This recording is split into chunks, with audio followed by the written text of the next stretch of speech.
हे पावसाळी प्राणी तुम्हाला पण तुमच्या घरी भेटायला येत आहेत का? मला नक्की कमेंट करून सांगा बरं का.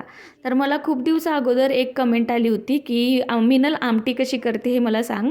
तर तीच रेसिपी आज मी तुमच्यासमोर घेऊन आली आहे. तर सकाळी सकाळी वेदूला अंघोळ घालून तिचं आवरलं आणि त्याच्यानंतर ना ती ह्या माऊसोबत खेळायला आली होती. तर तिला या माऊसोबत खेळायला खूप आवडतं. म्हणजे ती कुठल्याच प्राण्यांना भीत नाही. तिला हात लावायचा असतो पण आपल्याला तर भीती वाटतेच ना.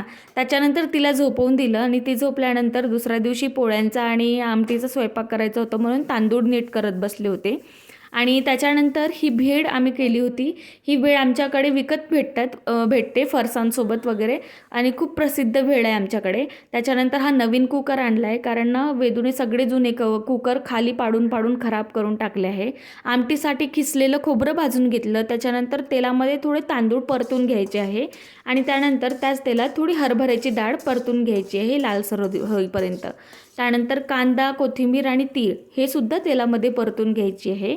आणि त्याच्यानंतर मिक्सरमध्ये वाटताना याचं एवढं फाईन पेस्ट करायचं आहे की आपण जेव्हा हाताने चापून बघतो ना तेव्हा जे तांदळाचे आणि डाळीचे कण आहे ते हाताला आपल्याला लागायला नको. पूर्ण बारीक असा पेस्ट करून घ्यायचा आहे.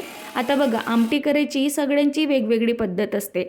ही माझी आणि म्हणजे माझ्या सासूबाईंनी मला शिकवलेली पद्धत आहे. तुम्हाला ही पद्धत आणि रेसिपी आवडली का मला नक्की कमेंट करून सांगाल. त्यानंतर मी 3 पळी तेल टाकलं आहे, 4 पळी तेल टाकलं. त्याच्यामध्ये मी हा वाटण टाकलं आहे आणि त्याच्यानंतर आपण जे रेग्युलर मसाले यूज करतो तेच आपण याच्यामध्ये यूज करणार आहोत.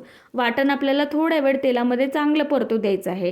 त्याच्यानंतर मीठ, आता हा घरी केलेला आमचा मसाला आणि त्यानंतर हळद आणि नंतर काळा मसाला, गरम मसाला हे सगळं मी याच्यामध्ये टाकून घेतलं आणि थोडासा चिकन मसाला पण टाकला आणि त्याच्यानंतर पुरणाची जी डाळ शिजवली असते त्याचं जे पाणी होतं ते पाणी याच्यामध्ये ओतलं आणि या पाण्यातच मी 1 चमचाभर डाळ स्मॅश करून टाकली होती.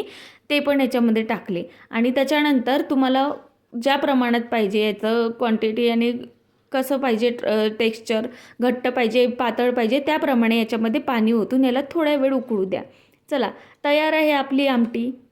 ही रेसिपी तुम्हाला कशी वाटली नक्की मला कमेंटमध्ये सांगा. भेटू. बाय.